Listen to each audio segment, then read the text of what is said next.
کراچی ہے جہاں شہری تباہال بسوں، کوچز اور ان کی چھتوں اور سخت گرمی میں رکشوں پر سفر کرنے پر مجبور ہے۔ پیپلز پارٹی کی صوبائی حکومت بار بار یقین دلاتی ہے، بار بار باریاں لینے کے باوجود ٹرانسپورٹ کا ایک بھی اچھا منصوبہ کراچی کو نہیں دے سکی۔ اور ایک جانب لاہور ہے جو جدید پبلک ٹرانسپورٹ سسٹم سے مالا مال ہے۔ ہر کچھ عرصے کے بعد شہری سفری سہولت کا ایک کے بعد ایک نیا منصوبہ سامنے آتا ہے۔ اورنج لائن ٹرین سے لے کر میٹرو بسوں تک اور پھر فیڈر بس سروس کی شکل میں شہر بھر میں سپیڈو بسوں کا جال بچھا کر لاہور کے شہریوں کو آمد و رفت سستی اور انتہائی معیاری سہولت دی جاتی ہے۔ نہ صرف ٹرانسپورٹ کا شاندار نظام دیا جاتا ہے بلکہ اس کی دیکھ بھال، اس میں مزید بہتری کے اقدامات بھی کیے جاتے ہیں۔ آج وزیر اعلیٰ پنجاب نے میٹرو بس لاہور کی پرانی بسوں کی جگہ 64 نئی اور ماحول دوست جدید بسیں شامل کی ہیں۔ اس موقع پر وزیر اعلیٰ پنجاب عثمان بزدار نے ایک اور بڑے اضافے کا اعلان کیا ہے اور کہا ہے کہ لاہور کے لیے الیکٹرک بسیں چلائی جائیں گی۔ لاہور ماس ٹرانزٹ اتھارٹی تقریباً 1.25 لاکھ مسافروں کو روزانہ سفری سہولیات فراہم کرے گی، بلکہ اب ہم ماحولیاتی آلودگی کے خاتمے کے عزم کے تحت لاہور میں الیکٹرک بسیں چلانے کا پروجیکٹ بھی لا رہے ہیں۔ لاہور میں آغاز کے بعد پنجاب کے دوسرے بڑے شہروں میں نئی ماحول دوست بسیں شروع کی جائیں گی۔ ایک سال پہلے پنجاب حکومت نے لاہور میں گرین الیکٹرک بسیں چلانے کی منظوری دی تھی، جس کے تحت شہر میں 103 کلومیٹر کے طویل 6 روٹس پر الیکٹرک بسیں چلائی جائیں گی۔ یعنی لاہور میں اورنج لائن کی شکل میں الیکٹرک ٹرین کا ایک شاندار منصوبہ موجود ہے۔ 1.25 لاکھ مسافر روزانہ اے سی میٹرو بسوں کا مزہ لے رہے ہیں۔ سپیڈو بسوں کا جال پورے لاہور میں شہریوں کو فائدہ پہنچا رہا ہے اور ان تمام سہولیات پر پنجاب حکومت ایک سال میں 10 ارب روپے کی سبسڈی دیتی ہے اور 1 کروڑ سے 10 لاکھ لاہوری اس سے مستفید ہوتے ہیں۔ اور اب پنجاب حکومت لاہور سے نکل کر پورے صوبے میں جدید سفری سہولیات پھیلانے کا ارادہ رکھتی ہے، جس کے لیے لاہور ٹرانسپورٹ کمپنی کو بڑھا کر پنجاب ٹرانسپورٹ کمپنی میں بدلا جا رہا ہے۔ فیصل آباد، بہاولپور، میاں والی اور ڈیرہ غازی خان میں اربن ٹرانسپورٹ کی جدید ترین سہولت فراہم کی جائے گی۔ اس کے علاوہ ماحولیاتی آلودگی میں کمی کے لیے Punjab vehicle inspection and certification system بھی تیزی سے پھیلایا جا رہا ہے۔ لیکن لاہور کی طرح پاکستان کا سب سے بڑا شہر کراچی اتنا خوش قسمت نہیں ہے۔ 1 کروڑ 50 لاکھ افراد والا یہ شہر آج کی تاریخ تک جدید ٹرانسپورٹ کے کسی بھی منصوبے سے محروم ہے۔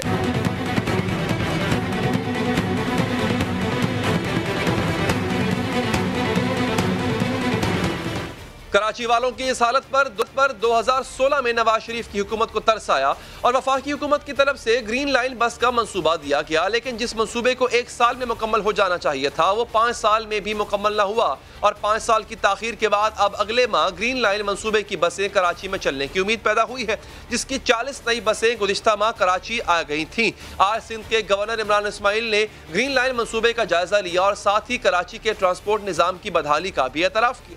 میں سمجھتا ہوں کہ ایز ایڈمنسٹریٹر کراچی ان کو شکر ادا کرنا چاہیے کہ کراچی میں اتنا بڑا منصوبہ بن رہا ہے، تو خود کام کرنا آتا نہیں، دوسرے کام کے اوپر انگلی اٹھاتا ہے۔ خوبصورت منصوبہ کراچی کو پیش کیا جا رہا ہے کہ ہم نے ایک خواب جو کراچی کے لیے ہمیشہ ماس ٹرانزٹ سسٹم کا بچپن سے سنتے آ رہے تھے، وہ آخر ہم نے اپنے بڑھاپے میں کمپلیٹ کر لیا ہے۔ کراچی کو پبلک ٹرانسپورٹ کی بنیادی انفراسٹرکچر کی کمی کا چیلنج کا سامنا ہے، جبکہ لاہور میں مستقبل کی تیاری ہو رہی ہے۔ میٹرو بسوں اور آن لائن ٹرین کے بعد الیکٹرک بسیں چلنے کی بھی نوید سنائی جا رہی ہے۔ امید کرتے ہیں، دعا کرتے ہیں کہ کراچی والوں کو بھی ایسی ہی سہولت جلد میسر ہو جائے۔ یہ بتائیے گا کہ ان پروجیکٹس پہ سبسڈی کتنی ہے؟ پہلے تو جو میٹرو ہے اس پہ بتائیے گا، اس پہ آپ کی گورنمنٹ کتنی سبسڈی دے رہی ہے؟ ایک دوسرا یہ اورنج ٹرین پہ کتنی سبسڈی ہے؟ اور ایک سپیڈو بس سروس ہے جو انٹر سٹی چلتی، شہر کے اندر جو چلتی ہے، اس پہ سبسڈی فی الحال جو کہ لاہور کی حد تک ہے، فی الحال اس پہ کتنی سبسڈی ہے؟ جی، لاہور کے جو ہمارا اورنج لائن ٹرین ہے، اس کے اوپر تقریباً کوئی 7-8 ارب روپے کی سالانہ ہم سبسڈی دے رہے ہیں۔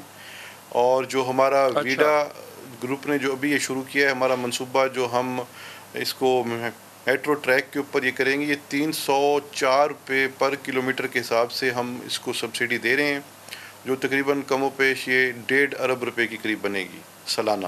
اور جو اس وقت سپیڈو پہ بھی ہم تقریباً اتنی ہی سبسڈی دے رہے ہیں، تو مجموعی طور پہ آپ کہہ سکتے ہیں کہ ہم 10 ارب روپے کے قریب یہ تمام سسٹم جو لاہور کے ہیں اس پر ہم سبسڈی دینے جا رہے ہیں۔ اور اس میں یہ یہاں پر بتانا ضروری سمجھتا ہوں کہ یہ وہ سبسڈی ہے جو ہم ڈائریکٹ عوام کو دے رہے ہیں اور عوام اس سے ڈائریکٹ مستفید ہو رہے ہیں. اگر ہم اس کا کمپیریزن کریں دیگر سبسڈیز جو ہم گندم اور اس شکل میں دے رہے ہیں تو اس میں وہ کسی تک پہنچتی ہے کس تک نہیں پہنچتی. تو یہ ہمارے ٹرانسپورٹ سیکٹر کی جو سبسڈی ہے اس پہ کم از کم 2.5 سے 3 لاکھ ہمارے مسافر جو ہیں وہ روزانہ سفر کریں گے اور اس جو سبسڈی ہے وہ ان کو ہم دے رہے ہیں. لیکن اس کے ساتھ ساتھ میں یہاں یہ بتانا آپ کو ضروری کرتا ہوں کہ پہلی دفعہ اس وقت جو پنجاب ماس ٹرانزٹ اتھارٹی ہے وہ ریونیو جنریشن کی طرف جاری ہے اور انشاءاللہ اس سے ہم سمجھتے ہیں کہ اس سے آپ کی جو ہماری سبسڈی اس وقت ہم حکومت دے رہی ہے اس میں کافی ہم کمی لے کے آئیں گے. اور میں یہاں پر ایک اور بھی ضروری بات آپ کے توسط سے اپنے عوام کو بتانا چاہوں گا کہ موجودہ حکومت نے ایک نیا ایگریمنٹ کیا ہے جو جینیٹوریل سروسز کے حوالے سے ہے. اس کے اوپر بھی الحمدللہ جو ہم نے نئی بڈ جو کی ہے اور صاف شفاف طریقے سے کی ہے اس میں بھی ہم تقریباً کروڑوں روپے جو ہیں وہ حکومت کے بچا رہے ہیں. پہلے تقریباً 4 کروڑ پہ ہم ماہانہ کے اوپر یہ جینیٹوریل سروسز جو پچھلی حکومت کے ایگریمنٹس ہیں وہ دے رہے تھے اور اس دفعہ ہم نے وہی منصوبے 2.5 کروڑ پہ سے کیے ہیں. اگر آپ ڈالر کی فلیکچویشن کو اگر سامنے دیکھیں تو یہ بہت بڑا ڈفرنس بنتا ہے جو میں سمجھتا ہوں سردار عثمان بزدار صاحب کی خصوصی ہدایت کے اوپر ہمارا ڈپارٹمنٹ اس کے اوپر کام کر رہا ہے. اچھا یہ بتائیے گا اورنج ٹرین کیونکہ اس کے بارے میں کہا جاتا تھا سفید آتی ہے بہت مہنگا منصوبہ ہے, اورنج ٹرین پر کتنے مسافر روزانہ سفر کرتے ہیں اور کیا آپ اس کو اب چونکہ اتنا ٹائم ہو گیا ہے اس کو آپ کیا ایک کامیاب پروجیکٹ مانتے ہیں؟ نہیں, اس کے بارے میں تو پہلے دن سے ہی ہماری جو حکومت ہے اور ہمارا یہ موقف تھا کہ اورنج لائن ٹرین ایک بہت مہنگا منصوبہ ہے, لیکن کیونکہ یہ ہمیں ورثے میں ملا ہے اب ہم نے اس کو کامیابی سے چلا رہے ہیں. جو اس کی ابتدائی اسٹڈی تھی اس کے مطابق تقریباً 2.5 لاکھ مسافروں نے اس کے اوپر سفر کرنا تھا اور اس وقت جو موجودہ جو صورتحال ہے اس وقت ہم 60 سے 70 ہزار مسافروں پہ جا رہے ہیں. لیکن اب ہم اس کے اوپر نیا انیشیٹو ہم لے رہے ہیں اس کی رائڈرشپ بڑھانے کے لیے, جس کے لیے ہم اسپیشل سٹیزنز ہمارے جو ہیں یا ہمارے جو سینئر سٹیزنز ہیں ان کو ہم فری آف کاسٹ انشاءاللہ بہت جلد ان کو اس کے اوپر ہم انٹروڈیوس کرانے لگے ہیں. اس کے علاوہ ہمارے اسٹوڈنٹ کارڈ بھی ہم انٹروڈیوس کرانے لگے ہیں. جو ہمارے گورنمنٹ کے امپلائیز ہیں ان کے لیے بھی ہم انسینٹیوز دینے لگے ہیں اور جو ہمارے یعنی کہ ریگولر جو ہمارے اس کے اوپر رائڈر ہوں گے ان کے لیے بھی ہم ویکلی اور منتھلی کارڈ انٹروڈیوس کرانے لگے ہیں, جس سے میں سمجھتا ہوں کہ سبسڈی میں بھی کمی آئے گی اور رائڈرشپ میں بھی انشاءاللہ اچھا ابھی اس پہ مسافر کم ہے آپ کی توقع سے 2.5-3 لاکھ کی بجائے 60-70 ہزار مسافر ہیں تو آپ کو سبسڈی زیادہ دینا پڑ رہی ہے اس پہ. جب 2.5-3 لاکھ مسافر سفر کرنا شروع کر دیں گے سر تو کیا پھر سبسڈی کم ہو جائے گی یا بالکل ختم ہو جائے گی؟ جی ہاں بالکل, اگر ہم اس کے اوپر ختم تو نہیں ہم کہہ سکتے, لیکن ہم اس میں یہ کہہ سکتے ہیں کہ سبسڈی میں بہت زیادہ کمی آ جائے گی اگر یہ اپنے جو ان کی اوریجنل اسٹڈی تھی کہ 2.5 لاکھ مسافر اس کے اوپر سفر کریں گے. لیکن اس وقت کیونکہ 70,000 کے قریب ہماری رائڈرشپ جاری ہے تو اس وقت اس کا ایفیکٹ جو ہے وہ ہماری جو ہے سبسڈی پہ آ رہا ہے. بہت بہت شکریہ آپ کے قیمتی وقت کا.